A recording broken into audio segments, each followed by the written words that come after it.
All right, we're live, you're muted, and this webinar is being recorded.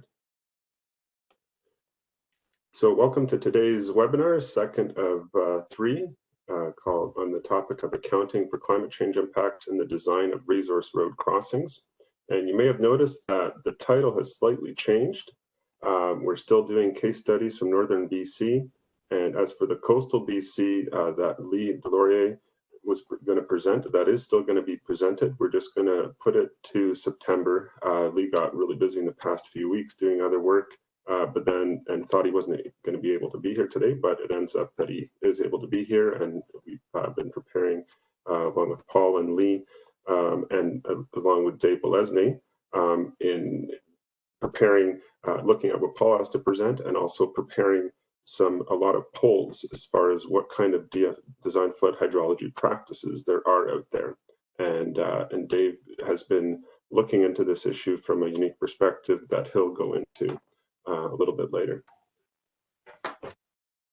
And as far as when that Lee's presentation will be, we'll give out some details once we schedule that, but it'll be in September.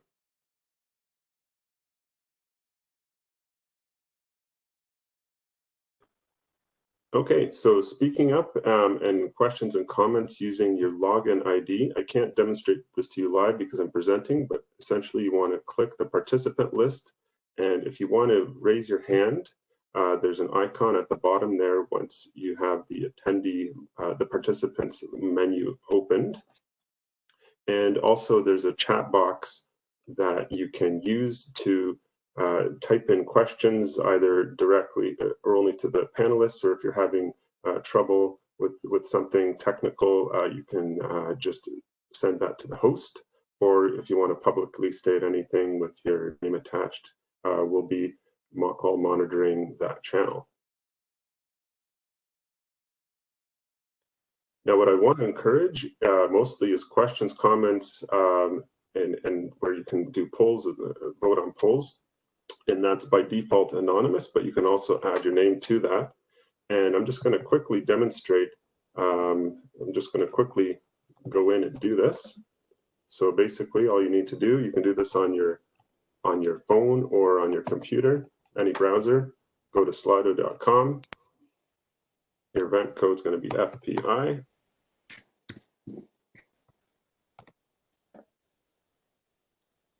Join.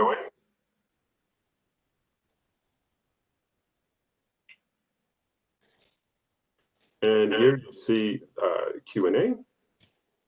You can type your question in here. If you type it, you can add your name optionally.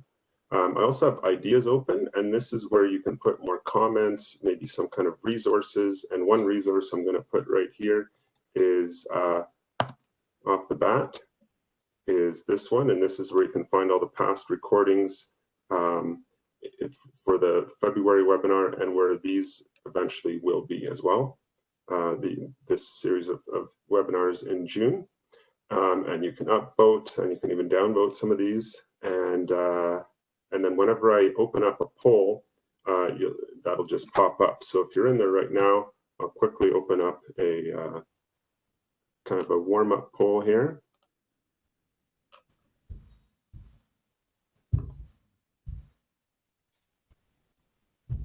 Paper, rock, or scissors. Leave that one open and see how many people we got participating on this Slido.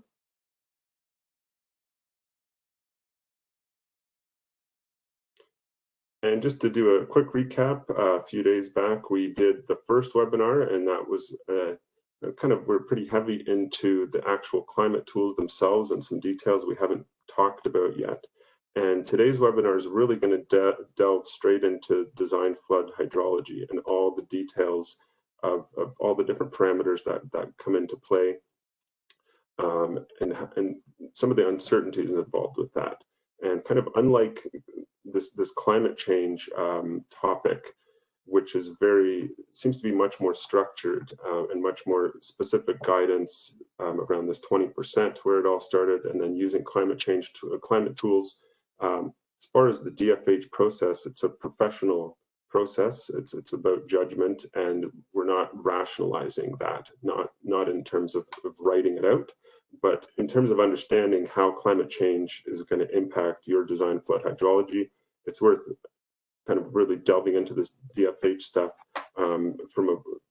Everyone's going to have a slightly different perspective because of how that climate change fits into the DFH process, because your DFH processes are also different. So today, Paul's going to go through two specific examples that'll help us hopefully speak to a specific example and then go from there as far as issues with DFH and issues with accounting for climate change. And then in a few days, we're going to have our third webinar with Aurelia and with Kari, and hopefully you can join us for that. That'll be really interesting as well, getting into looking at projecting with using gauges, stream gauges, rather than using precipitation, which is what all the climate tools are right now.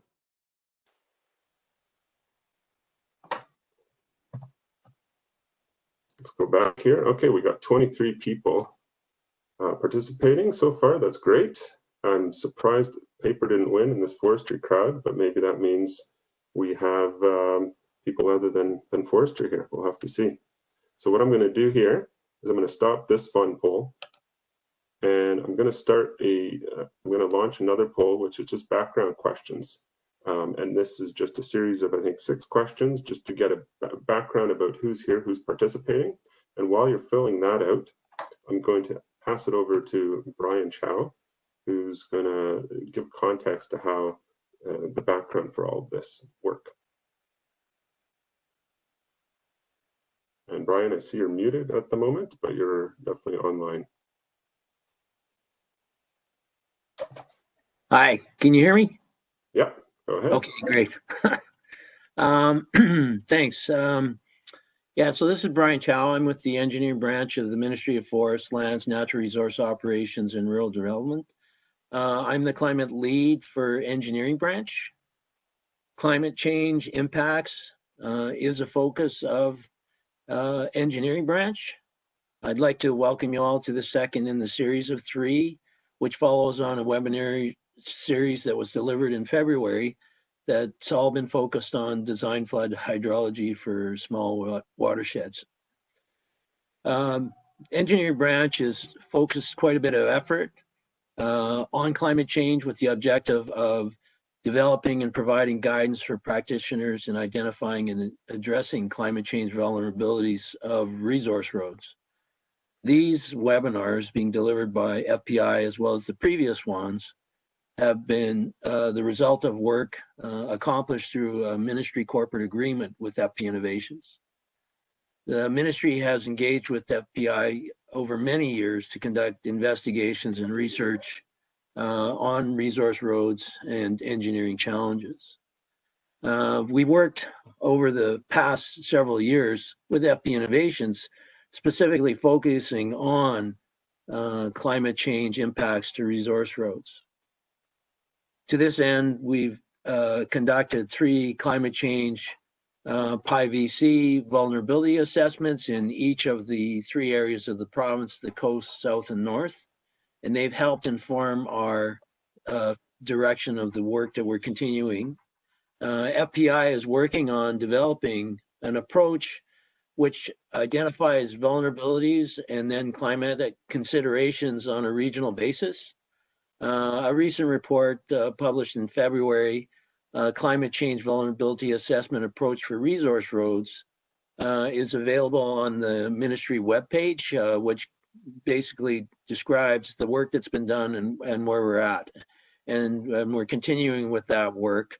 That report is available on the ministry website, which Matt provided the link to earlier, and I believe is also attached to this presentation, which you'll have access to. So design flood hydrology, it's pretty apparent that floods due to runoff from rain and snow melt have been impacted by climate change. Design flood hydrology itself isn't well understood and pretty complex.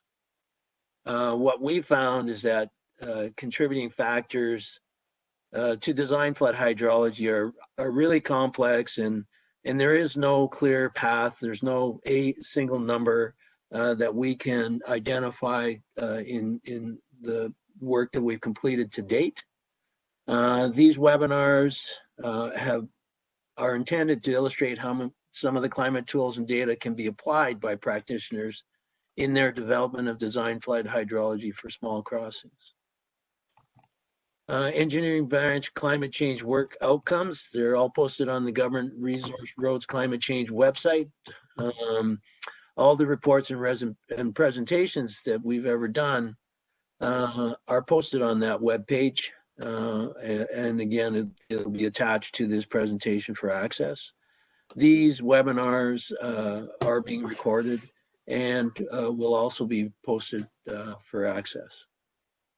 And with that, I'll pass it back to Matt. Okay, thanks, Brian.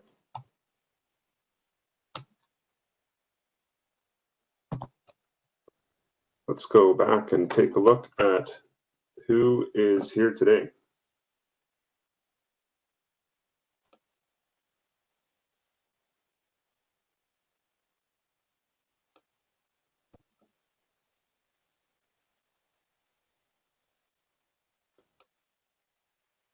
All right, so 35% are not designing crossings, and so that leaves with the majority designing some sort of crossings. And there's also 22, so about half the people either have some background or don't design, and about half are poll respondents, so about 12 here are designing crossings. We're going to be very interested to see what you guys have to say about some of these poll questions that we have. We still have some more votes coming in here. And again, to participate in this, just go to any browser, go to slido.com and then type in FPI as for the event code, and this will pop up.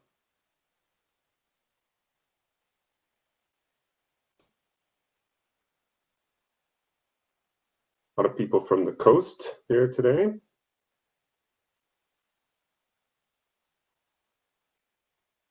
You're outside BC, maybe if you're in another country, you can type that into comments, see who we have here today from outside of our province. Most people are employed by government, followed by consulting.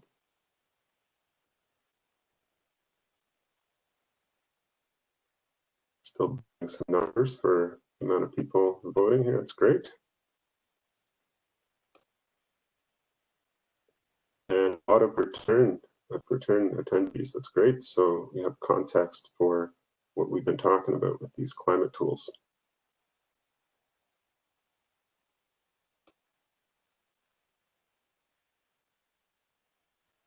All right, and we got most of the people are using tools, or second up is planning to start using climate tools. So that's good to hear. And also good to see that no one showed up here that's not interested in climate change. Kind of makes sense.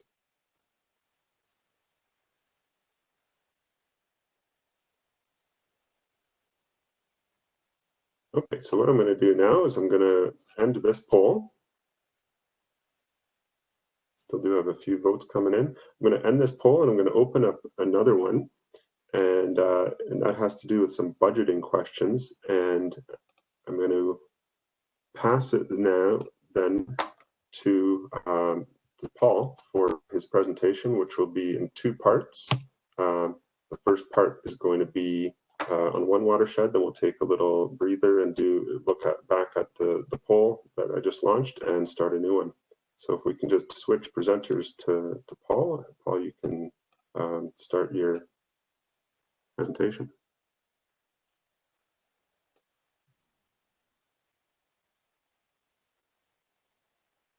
Thank you, Matt. Just make sure everything lined up on my screen. I believe I do. Can you hear me well? Yeah, perfect. Okay. Thank you, Matt. So just a brief, quick background for myself. I've been with On-Site Engineering for just under 12 years now. I started in Campbell River on Vancouver Island. So I have a background and experience doing hydrology and hydraulics on the coast. On Vancouver Island, the lower mainland, up in Haida Gwaii, Rivers Inlet, and so on. 5 years ago, I moved up to Prince George, and since then I've been focused mainly on doing, well, hydrology on the northern interior region. So that's going all the way up to, well, to Smithers, to Chetwynd, north and south of Prince George, as well as doing some work still on the west coast. And I do review the more complex hydrology cases for our offices throughout BC. About 6 years ago, I reviewed and I kind of standardized the hydrology process that we use here at OnSite. And then that's what we use for most crossings that we design. I have also done hydraulic modeling with HECRAS for flood hazard assessments, for barge crossings of large rivers, low flow analysis to see when we can drive piles in the dry and so on. But primarily, I am a bridge designer. I design and I do field reviews and installs of bridges. That's what my primary focus here is at OnSite, and that should just kind of be kept in mind as I kind of go through this presentation. And I think you will find that most people that do design crossings in the resource sector, whether it be from a culvert to a large-scale bridge, are not primarily hydrologists who focus on only doing flood hydrology. It's one of the tools that they have available to them. Acknowledgements. First off, I would like to thank Jean-Guy Burnett with OnSite, who reviewed my presentation, had some very key points. Lee and Matt as well, as we've been talking about this presentation for the past few days in more detail. And I know that Lee is going to be able to focus on two watersheds as well, one using the regional method and a smaller one involving culvert sizing and how potentially climate change will affect the culvert sizing. It's going to go from a minor crossing in the forestry sector up to a major crossing greater than 2,000 millimeters. And it also then gave me more time to focus perhaps on a bit more of the variability that's involved in design flow hydrology. And I was very happy to hear Brian Chow say that there was not a single number for design flow calculations, because there's not. So I will be showing both that wide range of design flow calculations and the values that we can kind of come up with, and then how we select one that is most reasonable and that we will use for design, and how we do checks on that. I'd also like to thank Jason Olmsted and Eric Hanula of the Ministry of Forest and Ravine Forest Products for letting me use the designs that we did for them in this presentation. So first off, I'm just going to do a brief overview of what role hydrology has in the general arrangement design that I'm doing. The two sites I'll be looking at, one is on the Missinchinka River, which has a watershed area of 320 square kilometer, and that was a regional analysis that performed. Then the second one is on North Alport Creek, 18.8 square kilometer watershed, which for the northern interior is quite small. It would be very large for the coast. And for that one, I'm showing the rational method calculations that we did. Then I'll be summarizing it, and of course, questions and comments as this presentation or this webinar moves on. And as Matt indicated, we'll be stopping for poll questions after the first watershed. So hydrology as part of a general arrangement design. So this is obviously just one aspect of what we do when we're doing a general arrangement design. So the full design process, abbreviated, is that we look and we review the requirements first. What does the client require from us? In some cases, they're going to be crossing a 7-foot wide stream. They have a 50-foot bridge available. They're planning to install that on sill logs for 2 to 3 years. If it's on a small watershed, we will do our design calculations, but if my Q100 or my Q10 is going to be the neighborhood of 2 or 3 cubic meters per second, I'm not particularly concerned of that aspect of actually how does climate change affect that crossing. Of course, we take into account the environmental considerations. Are we trying to do a clear span structure so there's no interference with the stream?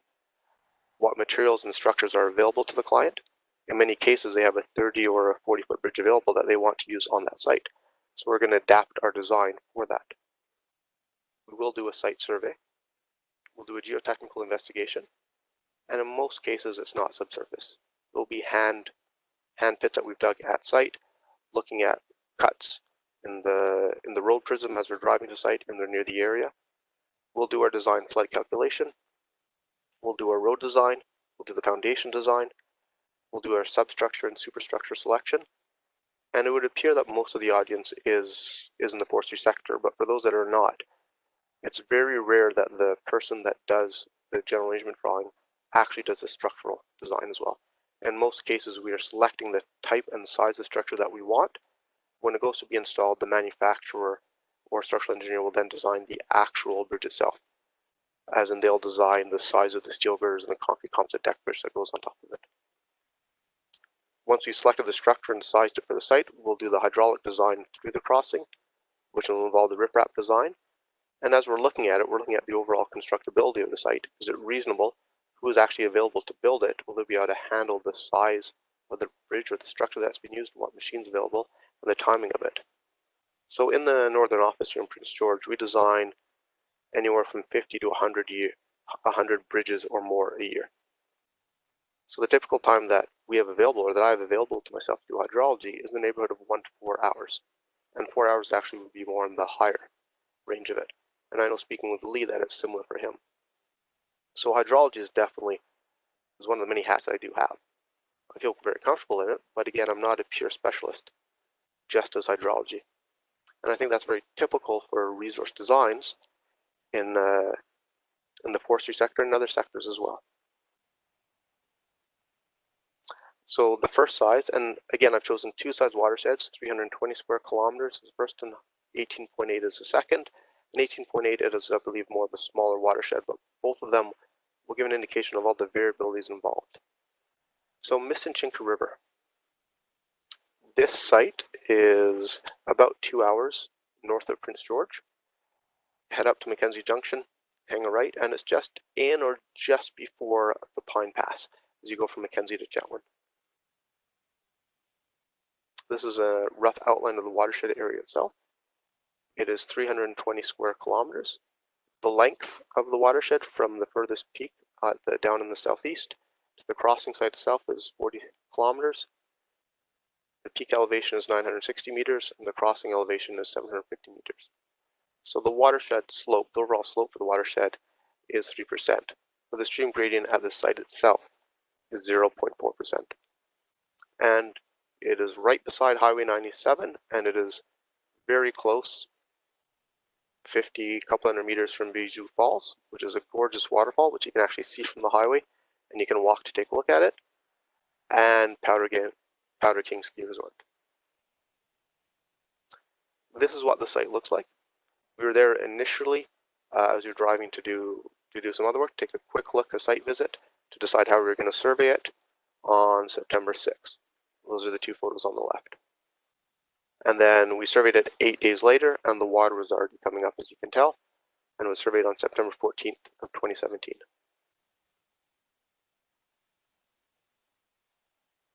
So for this size watershed, I'll be going through the regional analysis that we did, and we did a check of the analysis with channel capacity. So we looked at similar type and sized gauge watersheds in the same hydrologic zone and subzone, which is subzone 7. You can see the shape and the location of our watershed, and it is right beside the Sakunka, the Pine, and close to the carbon gauged watersheds. As you can tell, they're all different sized watersheds. Carbon is 737 square kilometers, but only has 14 years of data. The Pine, which has 50 years of data, so the most data available to us, is over 12,100 square kilometers. And the Sakunka is somewhere in the middle, I suppose. Also, a thing to note, just that we had in the back of mind as we were doing the analysis, is that on the east side of the Mistanchinka watershed area, along here, there is quite mountainous, which might impact our design flow. So a tool that we use here is the stream flow reports for BC. Now there are 7 of them, and this is the recent one for stream flow in the Omineeka and Northeast regions. So again, BC is broken down to different hydrologic zones. Omineeka region and the Northeast region is one, or rather is one report. And then we have gauge watersheds throughout the province of BC. So it's possible to locate your watershed and then see the nearby zone. So this is the previous report in 2000. And I'm just going to go through this one quickly, or rather I'm going to go through it first and how I suppose you used to calculate peak flow. So peak flow from an ungauged watershed in the Omineeka Peace region can be estimated by use of the regionalized information presented in this report.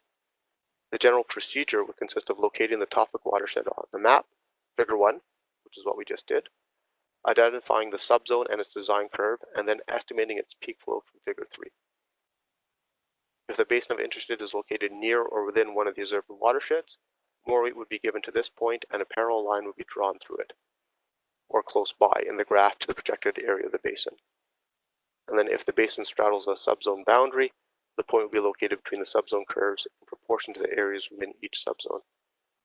And then peak flow estimates based on the above procedure would be for a 10-year recurrence interval, so a 10-year peak flow. And then estimates for other recurrence intervals would be made by reference to the frequency relationships in relevant data sheets of the BCSI, which is BC Stream Flow Inventory reports. So what one used to do is we take a look at this figure, Figure 3, and we can say that if we're going to compare it to the Pine River, we locate the Pine, which is 12,100 square kilometers. It has a flow of 244 liters per second per kilometer square, so that's its unit row, unit flow. We then scale it according to the line for subzone M, and then we see that for 320 square kilometer drainage area, we get a flow of 380 liters per second per kilometer squared. And something to point out here is that subzone M, which is now subzone 7 in the latest reports, has a very large scatter. Right? There's a very big wide range of areas of watersheds, flow of watersheds, and so on. So we're trying to scale or trying to do a comparison to a gauge watershed, trying to use line of best fit, which is of watersheds which are spread all over the place. With this procedure, we can calculate the Q10 from the Pine Gauge watershed. And we get a value of 380 liters per second per kilometer squared times 320, a value of 121.6 meters cubed per second. The Q100 to Q10 ratio for Pine River is 2.1, so we get a value for a design flow of 255 meters cubed per second. Now there are obviously some very large assumptions that we're making here. Is it a similar style watershed? Roughly, but the size is very different. Is very, very different. So is it reasonable to scale off that watershed? And then, if we are scaling it, the Q2 to Q10 to Q100 multipliers, are they valid for a design watershed? So is it reasonable to scale from a 12,100 square kilometer watershed to a 320 square kilometer watershed, even if they are in similar areas where they're right up against each other and they butt up against each other? So you can see that the delineation of the watershed of the Mississinchinka River was actually against the Kunka and the Pine Rivers. So that was a process. But however, the new report came out in 2017. And while it was nice that we now had additional data for the Carbon watershed, which wasn't in the old one, in contrast to the previous versions of this report, hydrologic zone design curves are not included for the various stream flow indices. Despite the substantial effort that went into delineating zones with similar stream flow characteristics, significant variability still exists within each zone. In many cases, when using this report, professional judgment is required to decide which stations are most representative of the ungauged watershed in question. In addition, because the frequency analysis in this iteration used all available data, the record period is not the same for all stations. Therefore, the relative position of a particular station's stream flow metric, the peak flow, which is what we did, on the plots is influenced in part by the length of the record period analyzed. And so all stations are not necessarily directly comparable. So basically what we used to do was no longer valid. And it makes sense, because we're trying to draw a line of best fit through the Pine, which is 12,100 square kilometers and has 50 years of data, which is one of the big differences, and the Carbon, which only has 14 years of data. So the question then became is, well, how do we now scale from a gauged watershed if this previous method that we did is no longer valid? So the equation, which I'm sure is well known to everyone, has been around forever, is that your design flow for the watershed that you want to look at can be scaled from the gauge watershed based on a ratio of the area to the power of the n. This is from the RTAC drainage manual back in 1982, and they recommended an n value of 0.6 to 0.75. Now, Eaton, Church, and Ham, in their scaling and regionalization of flood flows in British Columbia, essentially boiled down, and maybe it's not exactly like this, but so you can use an n value of 0.6 to 1.0, and that the average for BC is 0.75. And it's realistic to realize that you're going up to 1.0, because 1.0 is obviously a linear relation. And that actually, we do actually use that every now and then, because there are cases where you're using a watershed which is almost identical in size to the scaled gauged watershed that you're using. And for an example, I just did a design of a very large crossing, and the watershed, our design watershed was 13,500 square kilometers. The gauged watershed was 13,000 square kilometers, and we were just downstream of it. So when you're getting that close to the difference, we just went for a straight linear relationship. So from stream inventory report, we're able to look at these three different sites and say that these three are nearby, they're somewhat similar, or they are similar as types of watersheds. If I use an n value of 1.0 or 0.75 or 0.6, I can calculate Q100. So for the carbon, the Q100 design flow I can calculate will range from 217 to 303. 217 might be pushing it because you're going more of a linear scale there at that point. Pine, 78 to 574 meters cubed per second. And before, we were getting a value of 255 meters cubed per second, but they now have more data. And we're not using the line of best fit we could before. Sakanka, again, ranges from 127 to 283 meters cubed per second. So using this value, and using primarily 0.6 to 0.75, we can get a range of 207 to 574 meters cubed per second for Q100.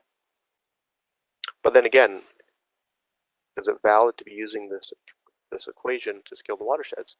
Are the n values that we're using, are they reasonable? If I use the equation and I kind of back calculate from the previous report, perhaps the n values that were used were 0.85.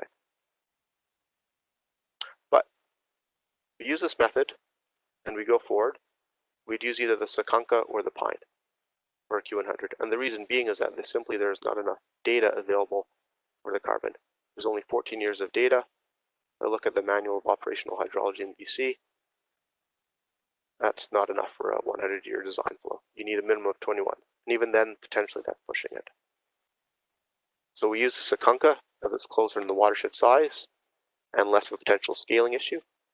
So using the Sakanka, we get a Q100 value of 250 meters cubed per second, which has a unit Q100 of 0.78 meters cubed per second per square kilometer.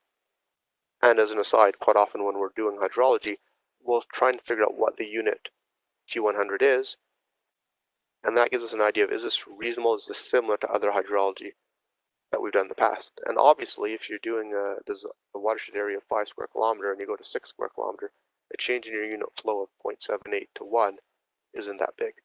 But for 320 square kilometer, it is much more significant. Now, alternative Q100 calculations. It is possible to download the stream data from the gauge stations and perform your own statistical analysis. And if the carbon is still open, and I meant to check this before the presentation, but I didn't, you would potentially now have 23 years of data. So you could actually perhaps do a Q100 design flow calculation based on the carbon. But when we come from that, the world of statistics is complex, or is very, very, very complex. And at Onsite Engineering Limited, we're not experts in the fields of statistics. We don't claim to be. So as a result, we typically rely on procedures established by others. And again, if we're going to be doing a statistical analysis of a stream flow, we would have been a bit more comfortable doing that maybe 5 or 10 years ago. Now we're potentially having extreme flow events 3 in the last 3 years. Well, how does that impact your analyzing of the stream flow? And then the other method, which is the simplest, is you look at the isoline for that area. So the isoline, which is based on the stream flow inventory reports and regional analysis, says that on that red line, you have 80 meters cubed per second per 100 square kilometers of watershed. Multiply that by 320 square kilometer watershed, and you get a value of 256 meters cubed per second which turns out to be very similar to what we calculated with all of our methods involved. And I know when we were talking about that and discussing with Lee, one of the reasons for that would be is that we're right beside 3 gauged watersheds. So our initial Q100, as we calculated, was 250 meters cubed per second. In 2017, when we did this design, we looked at the reports available to us at the time, and we simply said we're going to increase it by 20% to account for climate change. At that point, Q100 is equal to 300 meters cubed per second, and we used a design velocity of 2 meters per second. And we wanted 1.5 meters of clearance above the Q100 because of the size of the river and the watershed. Because of the low gradient, we were designing for a clear water flood carrying debris on the way down. So the design itself was a 160-foot simple span steel girder concrete composite deck bridge on ribbon piles. So from an elevation view, this is what the design looks like. Riprap armoring up to above the Q100, up to the cap beams coming in there.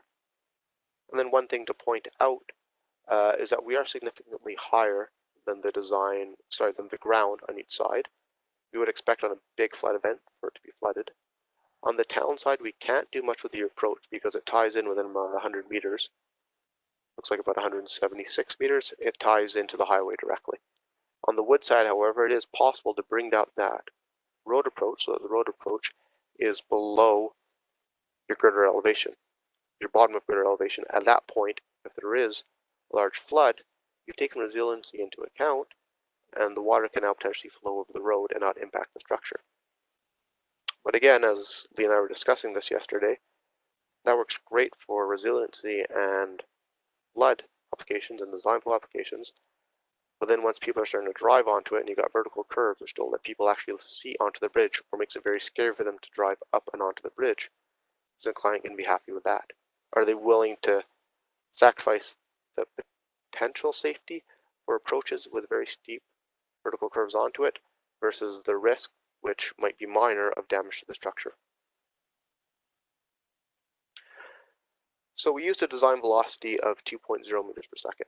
Now the average design velocity can actually be as or nearly as critical as how you calculate your Q100.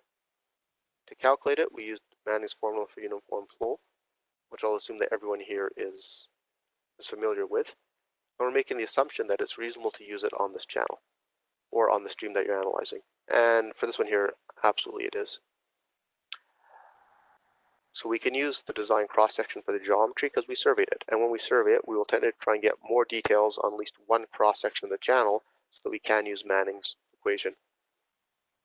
In order to calculate N, there's obviously several ways out there to do that. If it's flowing enough at the time that you're doing the survey, you can measure the surface velocity.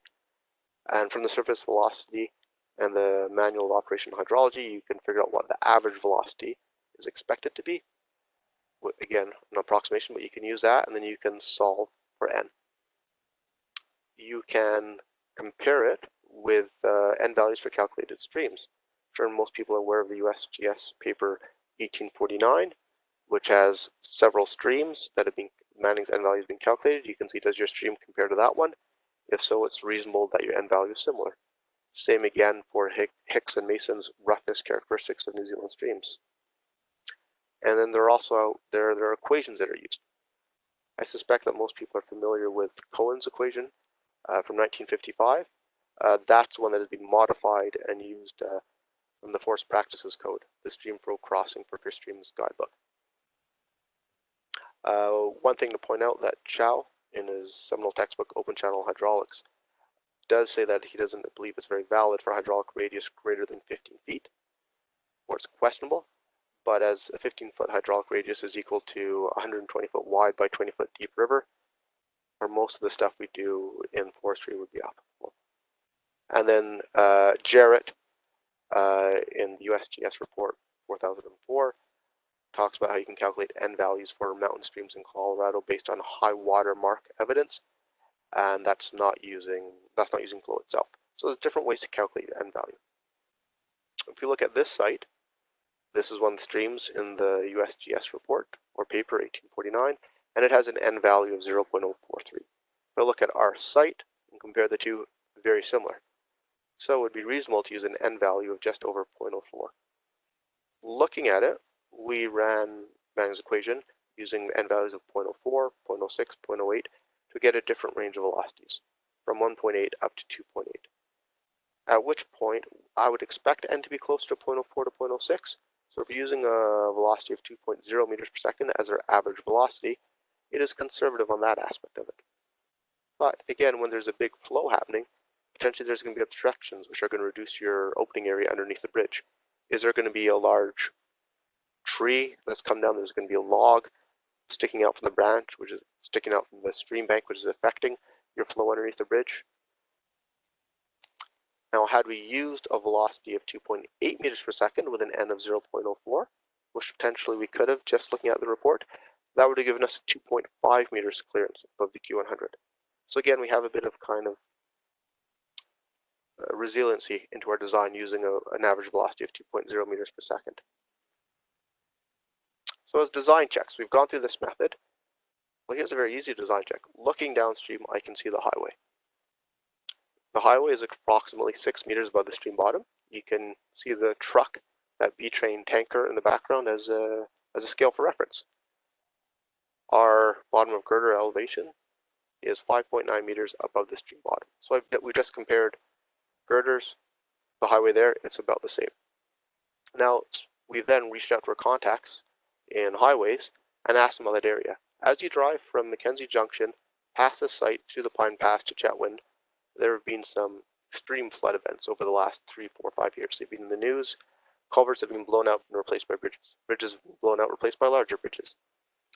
Bijou Falls itself, which as I mentioned before is right next to our crossing, I actually got stopped in Mackenzie Junction. The highway was closed, and one of the reasons it was closed was because Bijou Falls was flowing so much that it was actually landing on the middle of the highway and not 50 meters back from it where it normally does. During all of these events, the Mississauga River has never overtopped the highway. No one at highways remembers it having done so. So on this point here, I'm looking at the historical context of this site and what's happened around it. At that point, our clearance of 5.9 meters appears reasonable. And this is something that we would do very similar with our local clients. If you're going out there and you're surveying, like, oh, this looks like our annual high water mark. Maybe a Q2 comes to here.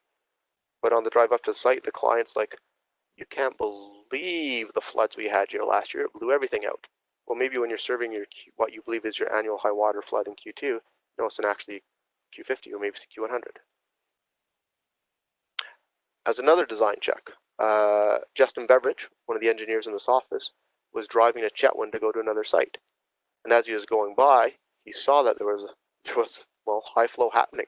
So he pulled over and he took these photos. He then measured the surface velocity. So we had what our surface velocity was at this time, and that was October 25th, 2017. So we can actually see from the photos that the flow is actually at the top of the wood banks. It's just about to overtop it. So from our survey, we can see that the flow area is 48.6 meters squared. Our average velocity is 1.5 meters per second. So using those values, we can now solve. So the flow at this time was 73 meters cubed per second, and Manning's N value was 0.058. And from, as we looked at before, had we used an N value of 0.06, we would have had an average design velocity of 2.2. So it seems that, again, we're in the ballpark of what we decided is reasonable. As another check with this, at the same day, the peak flow in the Pine River was 1,500 meters cubed per second. The Pine River Q2 from the latest stream flow inventory report is 1,449. So essentially, when this photo was taken, the Pine River was having an annual or the Q2 flood event. Now the ratio from Q2 to Q100 for the Pine River is 3.54.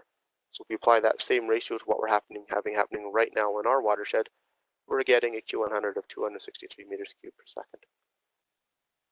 Now the question is, why are we using the Pine for the Q2 to Q100 ratio and not the Secunca? The Pine has a higher Q2 to Q100 ratios, so in a way we're being conservative there. And Justin Beveridge drove by the Pine River and looked at it. So you could say, oh no, the Pine River is behaving exactly like our huge watershed here, and you didn't go up and look at the Secunca.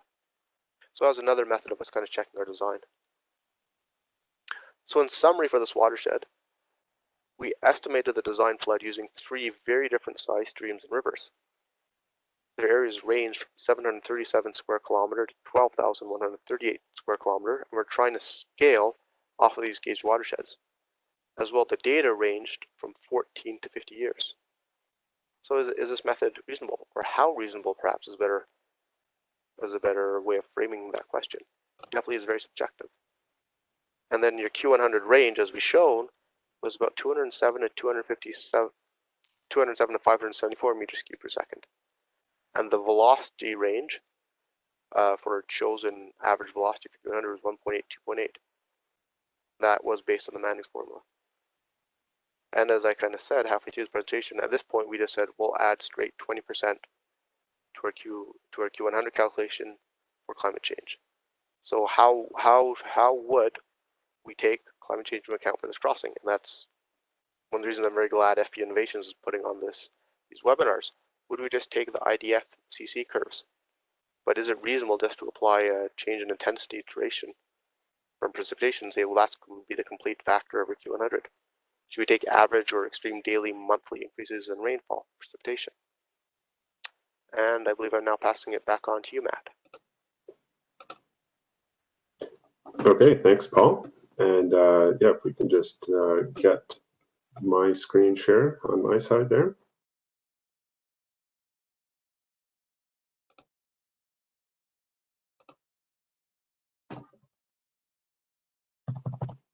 Okay, and just before heading into the results from that first survey open, just to remind people, just go to slido.com if you came in late.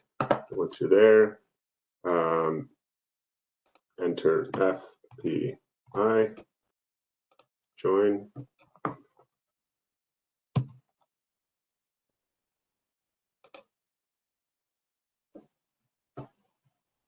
Okay, and so here's some practical questions we asked, and these are ones that Lee will be chiming in on here, as well as the rest of the panel. So this is, we're asking for major engineered crossing design. How much time would you typically spend in hours? So here's our range of answers we're getting from half a day, over a week, 3 to 4. So I'm assuming some of these just have to do with if we're talking about this major crossing being on a highway or on a resource road.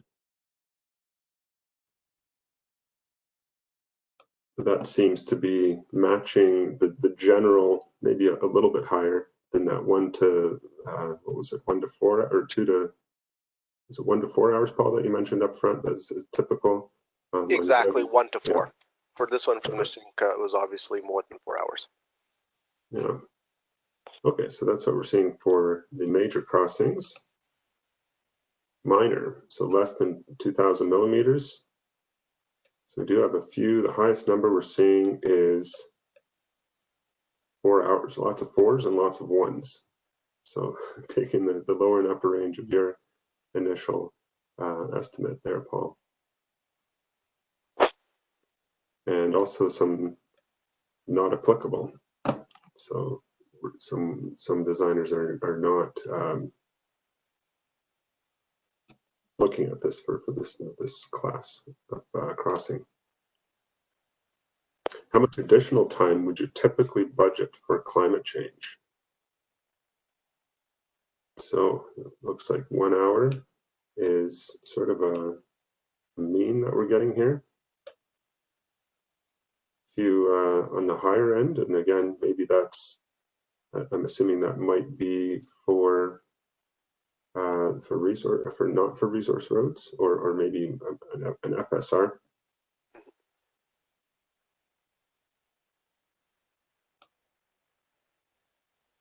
I might just chime in here, Matt, and say that Sure. I found it a little bit surprising that there was only one person for the minor culverts that said they don't spend any office time on the hydrology, because yeah, in forestry, typically a lot of the field techs are doing 3 times the high water area or the California method, and maybe don't spend any time in the office on it whatsoever. So to see a whole bunch of answers that said 1 to 4 hours, I'm guessing that these are designers who are using empirical formulas, either for forestry or for highways, and not the on the ground techs who might just be doing the California method.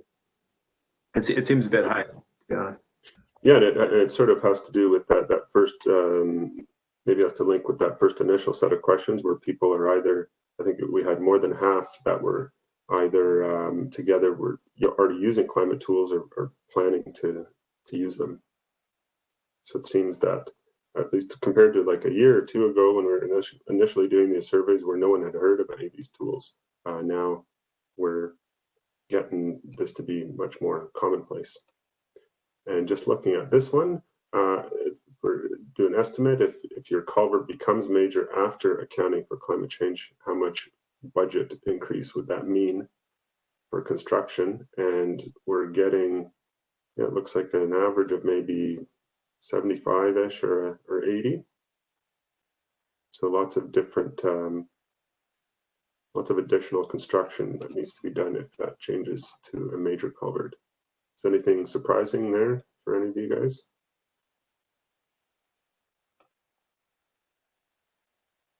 Okay.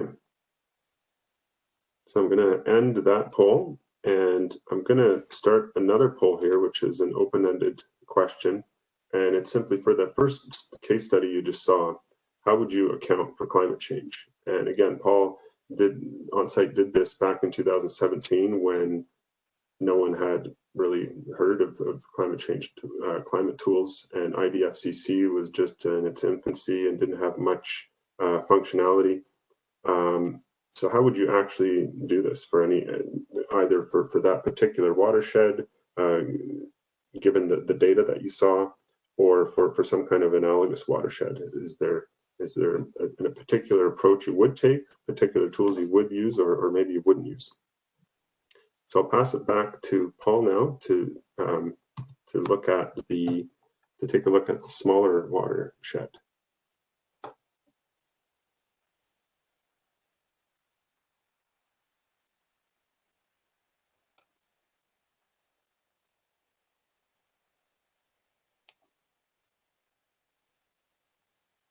There we go. I believe I'm back up on the screen. Does that work for you, Matt? Yep. Okay. So the second site I'm going to look at is North Allport Creek.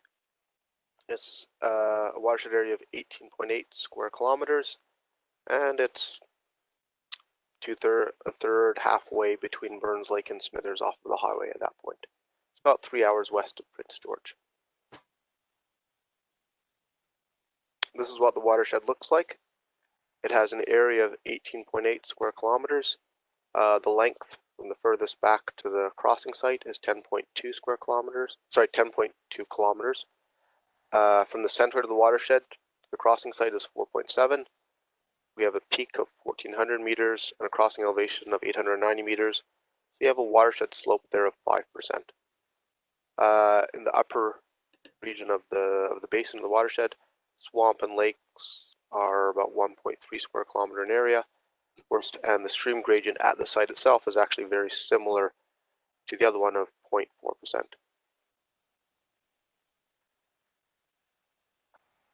This is what the site looks like. Again, as you can see, much smaller than the Mississippi River, and this would be something quite common that we would design for here in Prince George. Regional analysis, I'm not going to go through all the steps again. We're looking at 3 gauged watersheds. Q100 could range from 5.2 to 11.7. The Goat Horn is potentially the smaller size watershed, might be more realistic. 11.7 meters cubed per second, about 12 cubic meters per second from a regional. So obviously we're going to be using the rational method to demonstrate how we calculated and the variability that's involved with the design flood hydrology. So the RTAC Drainage Manual, Volume 1, says you can use rational method up to 25 square kilometers for rural areas, up to 13 square kilometers for urban drainages. Manual of Operational Hydrology in BC, up to 25 square kilometers. BC MOTI, the BC Supplement to TAC Geometric Road Design, they say it should be under 10 square kilometers. It's a watershed of 18.8 square kilometers. It's in the middle of nowhere. I'm trying to compare it to some regional gauge watersheds, which are large. Rational is going to be one of the methods I have to look at if I want to try and design, try and calculate a design flood for this site. Runoff coefficient of C. For interior watersheds, you could range from 0.25 to 0.45. That's from the RTAC drainage manual down below, looking at types of soil, is it wooded, and so on. And then also your local experience from what's up here. So the 5 options, if I just want to look at 5 options, 0.25 to 0.45, maybe even 0.5 depending, is what potentially you could pull out.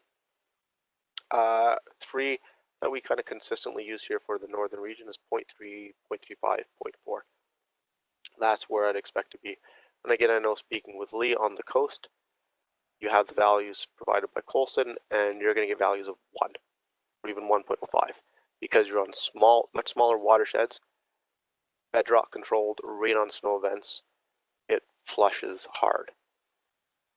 And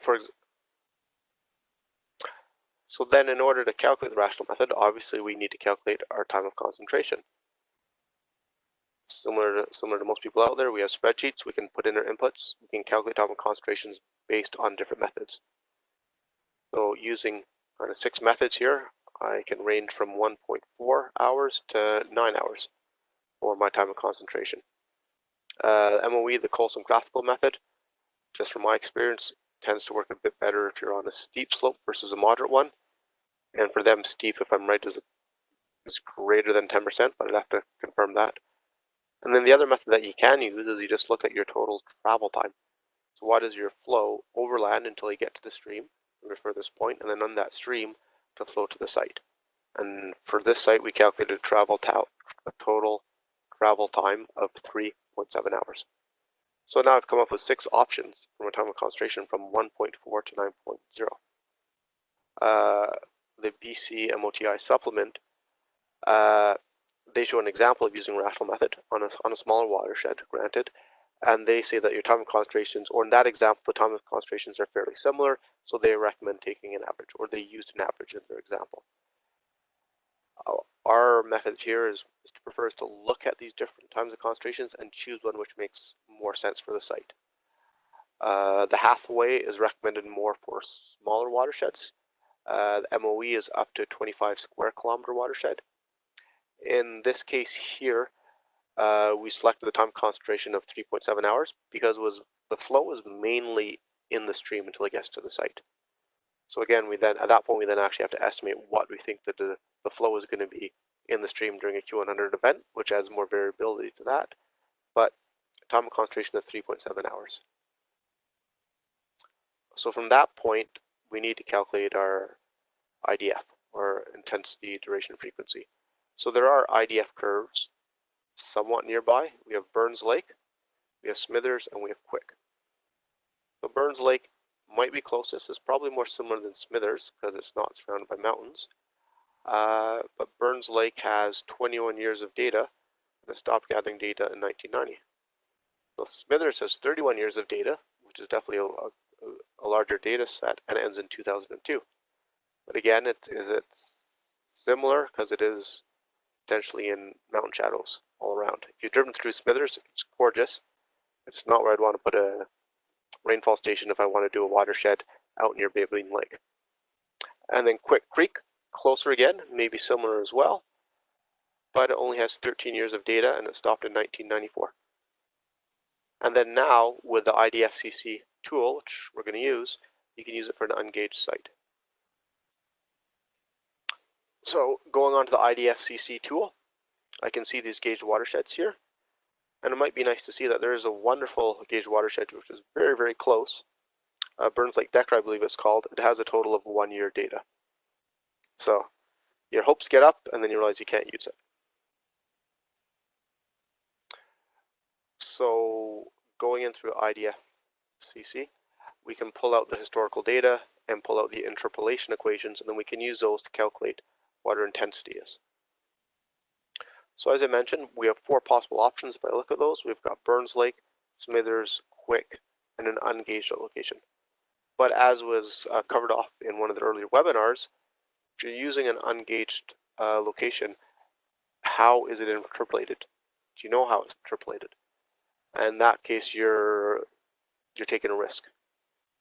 There is also the Rainfall Atlas of Canada, which I believe is 1986. I'd have to double check that. I meant to and I didn't. So yeah, the Rainfall Atlas of Canada as a potential option, but the data is obviously older, quite a bit, has those contours on it. So the question is, should you be using that? But it's interesting to see that the BC MOTI in their guideline to TAC actually still references it. And one of the reasons being is that if I look at the options that I have, the data for Burns Lake ends in 1990, Quick ends in 1994, and Smithers ends in 2002. So it's actually, it's old, but it's not that relatively old. So the rational method, if I look at what I had for combinations for C values, there's 5 C values there I could use, potentially 6 if I go up to 0.5, 6 different intensities, depending which time and concentration I use, and 4 IDF curves which we've looked at. So it's a total of 120 possible combinations. So for this one here, we selected a C value of 0.3, time of concentration of 3.7, and the intensity from Burns Lake, as it's close and it's a similar area characteristics, and that was 9.5 millimeters per hour. So Smithers was 9.2, and then Quick, this is where we see that using stuff with potentially only 13 years of data could be an issue. We're getting a value of 38.3 millimeters per hour. So the rational flow calculates to 15.0 meters cubed per second. Because of that 7% of lake swamp in the upper portion of the basin, we reduced it by 0.8, which is something obviously that you do with the rational method, and we get a Q100 of 12 meters cubed per second.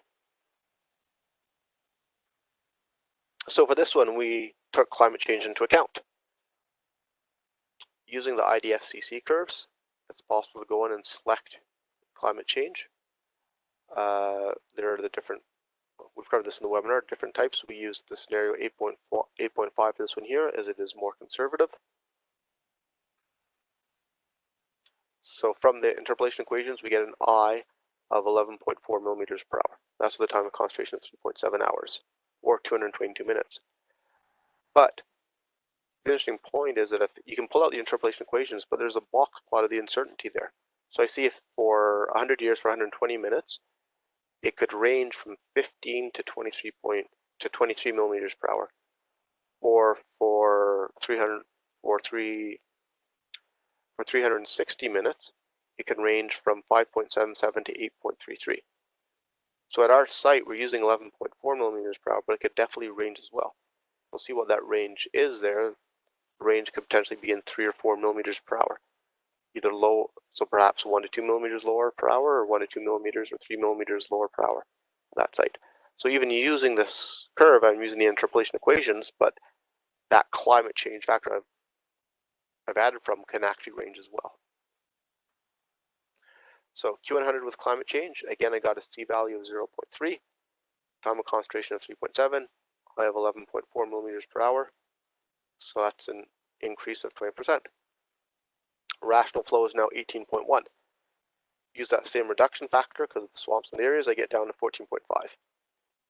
At which point we just bumped it back up to 15.0 meters cubed per second, and that way we're kind of slightly conservative. And there is that fluctuation with your range of IDFC values.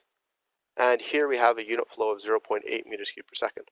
And I didn't do this at the time, but if I did it now for this presentation, I see it's actually similar to what we had for Misynchinka.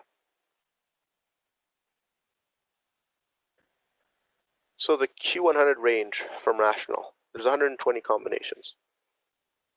If I go basically the extreme and the, in my mind, unrealistic, and without taking into account the reduction for the lakes and swamps, if you use a C value of 0.25, time of concentration of 9.0, and again I used a C value of 0.3 in my calculations, and an I value of 5.2 millimeters from Smithers, I can get a Q100 of 6.9 meters cubed per second.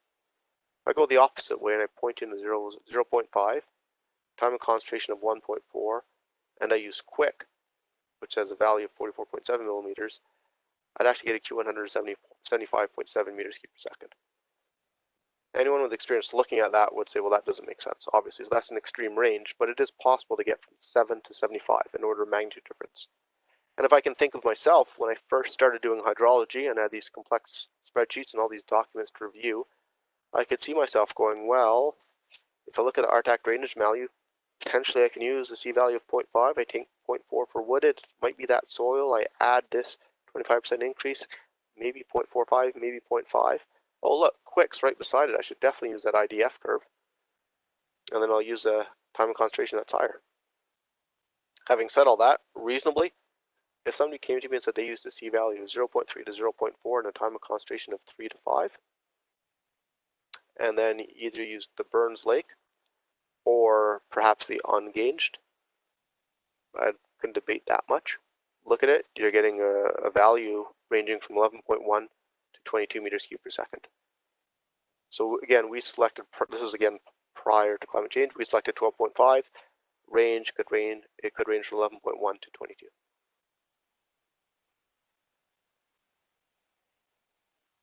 So the design for this site here was a 40-foot all-steel-portable bridge on a 2-high lock block abutment. Looking at the site, on the town side, there appears to be a bit more of a floodplain happening. And we're looking at this, do we have enough clearance for the Q100? How long does this bridge going to be on site? And one thing that impacted our design calculations was that we actually have our bottom of girders above the ground on the town side. As the road goes away, the road gets down again. So essentially, if there's a big flood event, there's a place for that water to go and not just underneath the bridge.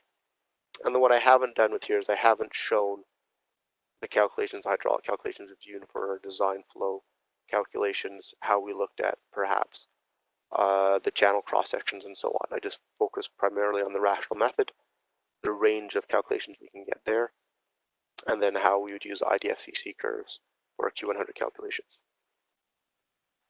So to summarize, we estimated the design flood primarily using the rational method due to size. We got a Q100 of 12.5 meters cubed per second. Reasonable range is 11.1 to 22 meters cubed per second. There's a difference there of 100%. Again, I didn't discuss the design checks, channel and site characteristics, which were involved in calculating our final design flood, and were involved in the crossing design, and that is an iterative process. You've got your Q100, does it make sense? Let's go back. Let's make sure these numbers do work. Does it flow underneath the bridge? Regional analysis, moving the area of 5.2 to 11.7. For this size watershed and looking at the site, I probably would have chosen 11.7 or a 12. We used the IDFCC tools for climate change, which showed a 20% increase. For a Q100, we used 15 meters cubed per second. And again, we're assuming that the increase in stream flow due to climate change is directly correlated to the increase in rainfall calculated by the DFCC curves. So that's a very big assumption that we're making, but it's what we have to do. Or it's not what we have to, it's what we did. Now, just before I hand it back to Matt, quick summary. Design flow hydrology is complex, with a possible wide range of calculated flows. And with these calculations, we didn't look at sediment transportation, debris flows, debris floods.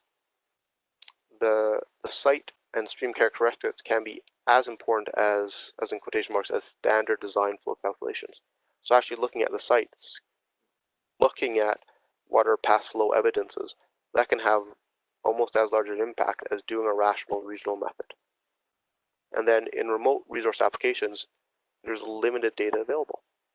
Looking at those gauged watersheds, for the first site, they had more data, more available for them, but are they similar both in size and characteristics? How close are they to the site that we're looking at? Same thing for the IDF curves. The site next to Burns Lake that we just looked at, my IDF curves, the most recent data is 2002, which is 18 years old. Longest data set I have is 31 years for Smithers. So I'm trying to use this value to calculate my Q100, and then from there to put into my climate change. So this is my summary for how I see climate change happening. It's not quite simple where we've designed a girder. I said we have our design load. Now we're going to add a snow load of additional 20% because of climate change. We can increase the girder size. We're starting from, we think our Q100 may be this, or it might be that, or it might be this. So our girder could range from small to large. And then on top of that, we're going to add climate change. And this is probably my favorite quote. Dr. Roland Hotchkiss, who came up and taught us a course in Campbell River on HY8, hydraulic toolbox, culvert sizing, and so on. A very senior engineer who specializes in hydrology and with FHA down in the US. Okay, Matt, I believe it's back to you now. Okay, thanks, Paul. Yeah, thanks for that great, basically an expose of all the different moving parts kind of under the hood before we're considering 20% or whatever other percent for accounting for climate change. And if we can just get my screen share on my end here, I can go back to the survey question.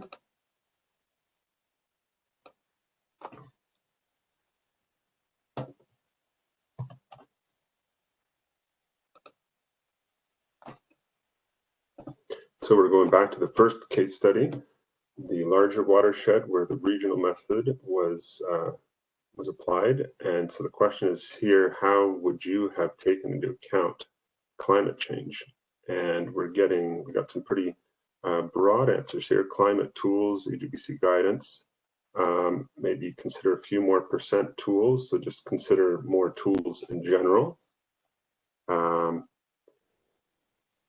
Delegate, that's always an option.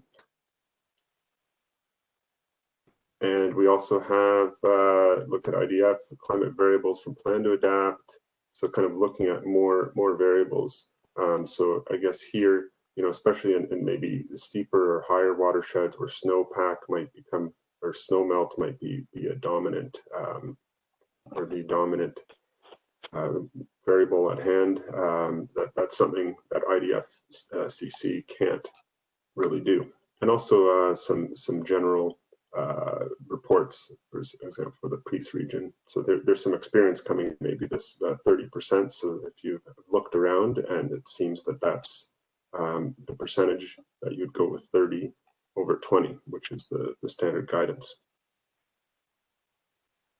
So I'm going to stop that and I'm going to start another poll. That's the same open-ended question. So for this second case study, what approach would you take to rationalize climate change? Would you use IDF-CC any differently? Would you instead, is anyone out there not using IDF-CC? They're using instead climate tools that give you climate indices that then you assume that if you have, for example, if you're using Climate Explorer, it gives you the 1-day extreme precipitation. The change in that extreme average is going to be proportional to the change in your intense storms as well. That's the other approach. Again, going back to previous webinars. So is anyone doing any of that stuff? So while I leave that question open for a second, I'm just going to also head over to the questions, and it doesn't seem to be any questions, and I'm blanking on how to show our ideas. I can see them here. There's no, so far the best idea that has one upvote is I have a tremendous idea. So if someone could expand on that, it sounds like a really good idea. And I'm also going to input Harshan passed me from Engineers and Geoscientists BC, passed me just a reminder that another stream gauge inventory update to the Okanagan area just came out. And maybe I'll post that directly in the chat for WebEx here. So I'll put that here.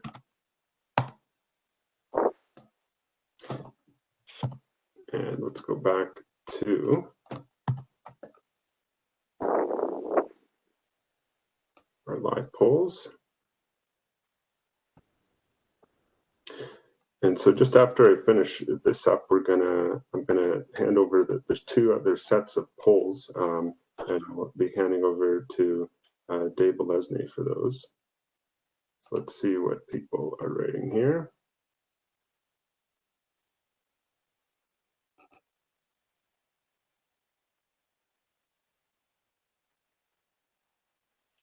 Oh, we're getting a question here. So there's a question that's on deck. What is the time horizon for the design usually?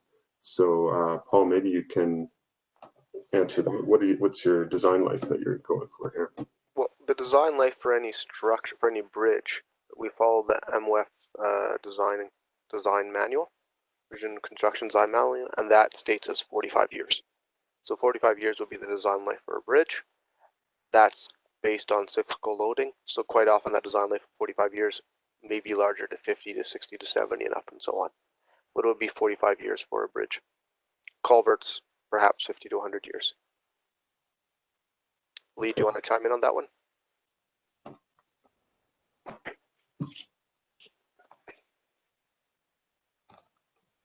Sorry, take me a second. Yeah, I'm on board with you there, Paul. The FPPR guidance for open clear span structures or culverts, unless we get a specific direction from a client as to what we want to do.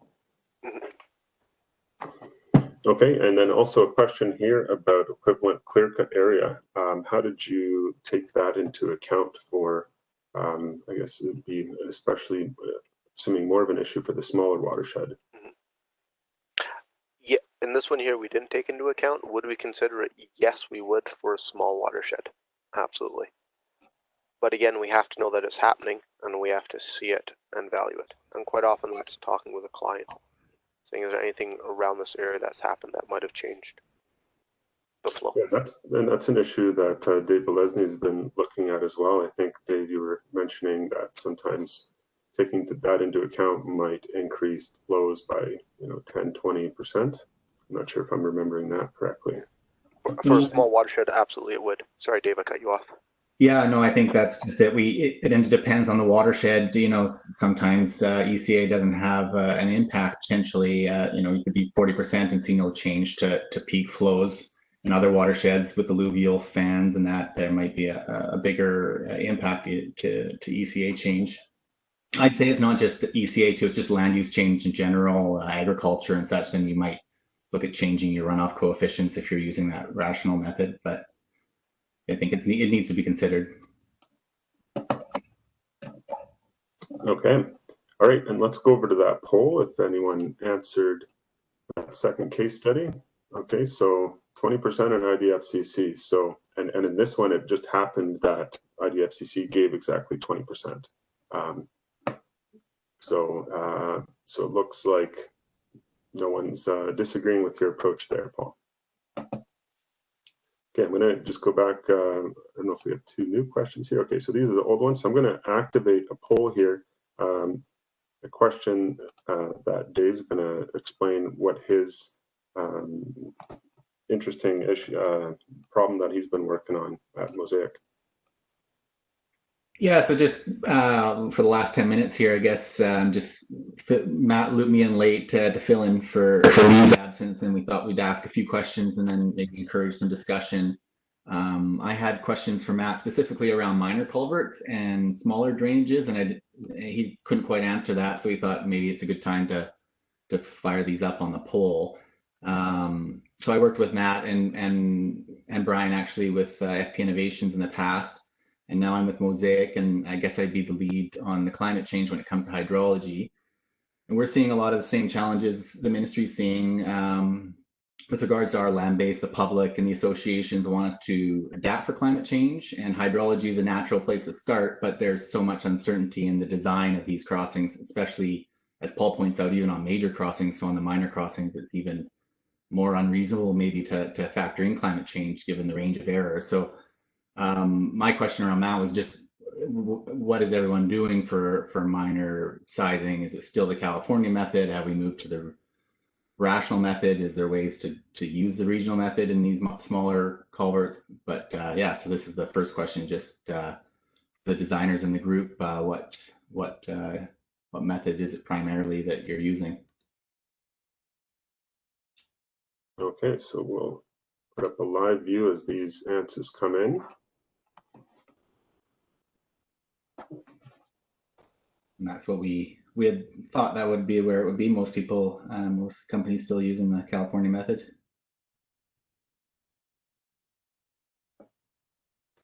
Now, in terms of another ratio, what's the highest ratio that that you guys have seen? And would that be more for, I think, interior that you'd see that?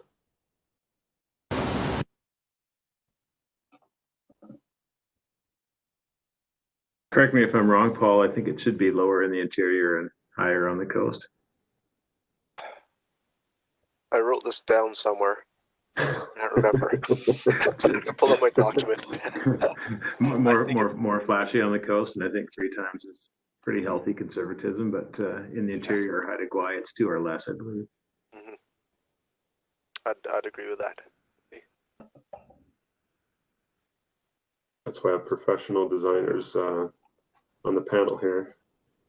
Yeah, that's exactly it. And I know, just looking at unit flows, I reviewed a 5 square kilometer watershed recently, and we were getting a flow of 15 meters cubed per second per square kilometer. So our 5 square kilometer watershed on the coast had a value of 75 cubic meters per second, whereas our 18 or 19 square kilometer watershed in the northern interior had a Q100 of 15, including climate change. Hmm.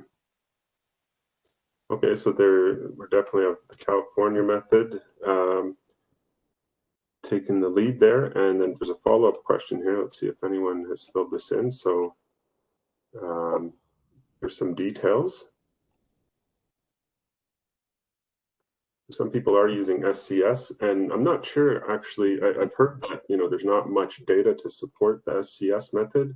I don't know if any of you can comment on that. If is there particular parts of BC that really works well?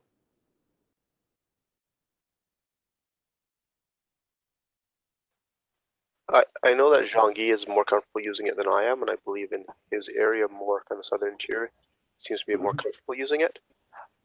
But I'm putting words in his mouth right there. Okay, we got Talbot and Berkeley Ziegler. Custom methods. Some more sophisticated methods than, at least more kind of technically involved in the California method.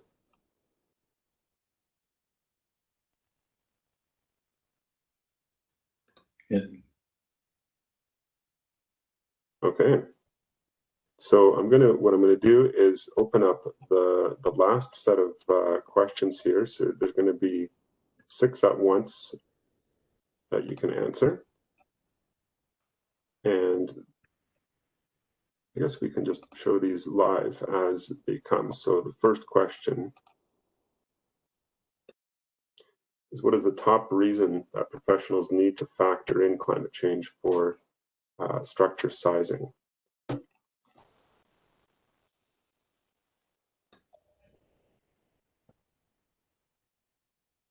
I'll just peek in while people are voting on that, if there's anything going on in the comments or the questions in WebEx or Slido.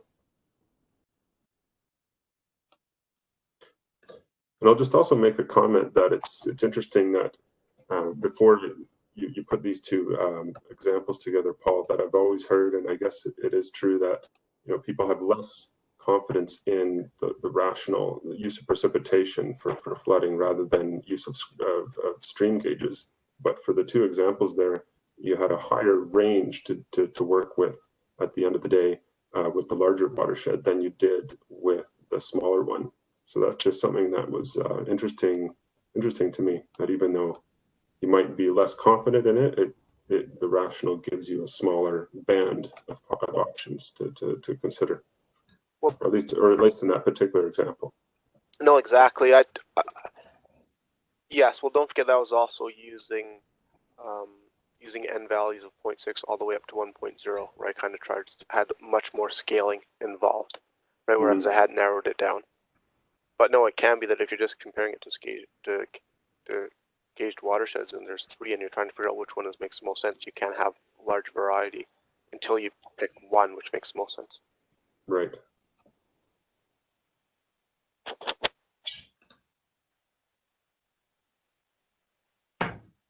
All right, so it seems to be professional requirements is in the lead here. And luckily, no one's, well, not luckily, but maybe expectedly, no one's saying we don't. Is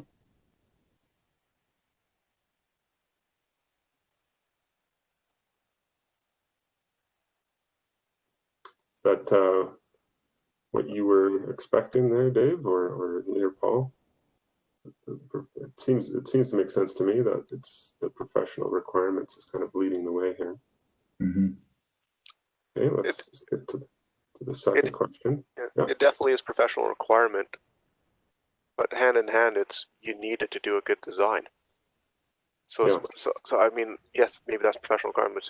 It's design requirements. So you have to take it into account. Or your bridge is going to get blown out.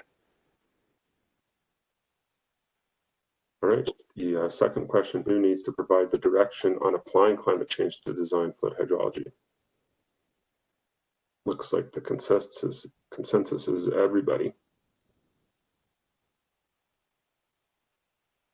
and no one wants the government to tell them what to do. Or that's included in all of the above. Yeah.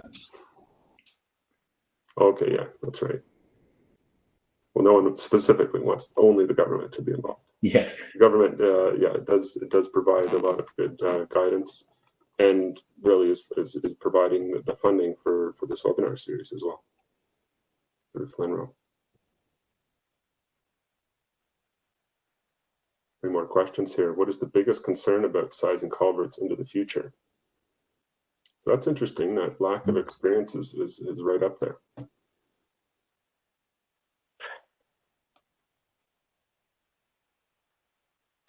I think that's valid, and Dave can pipe up here, but for a big culvert, you're going to have an engineer that's designing it that's experienced. For the culverts along a road that's being built, which are going to range from 600 to 1400, the person that sizes it may lack experience. Yeah, and I'd say less and less on the ground experience. Maybe LiDAR and some other tools mean we don't have to walk the creeks as much, and then just the subjectivity of finding that high water mark for the minor culverts and having that trained eye. And then, we've seen these extreme peak flows over the last 3 years and how that impacts your culvert sizing. So just there's a lot of things to consider for sure. We're losing regional experience too, just guys that have been in a specific drainage or watershed for a long time. That helps with these minor culverts. Yeah. Okay, and we got 3 more questions to go through here, and we just got a few more minutes here. So for minor culvert, in my experience, design flood hydrology tends to be, and inconsistent is the top answer there. That's probably not surprising.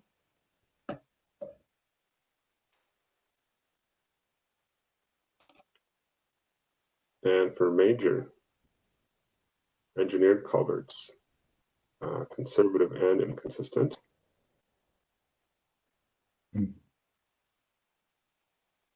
And finally, the last question here. The biggest reason for people undersizing culverts, and we're back to lack of experience, and also this debris factor that we still haven't tackled directly.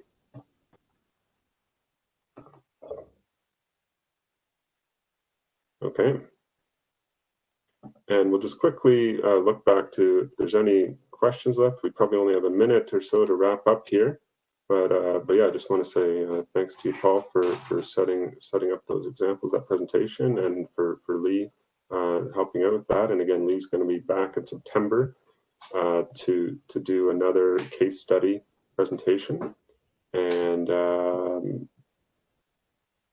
doesn't look like we have any straggling questions, so that's perfect. We made it pretty much on time here. Any last comments from anyone?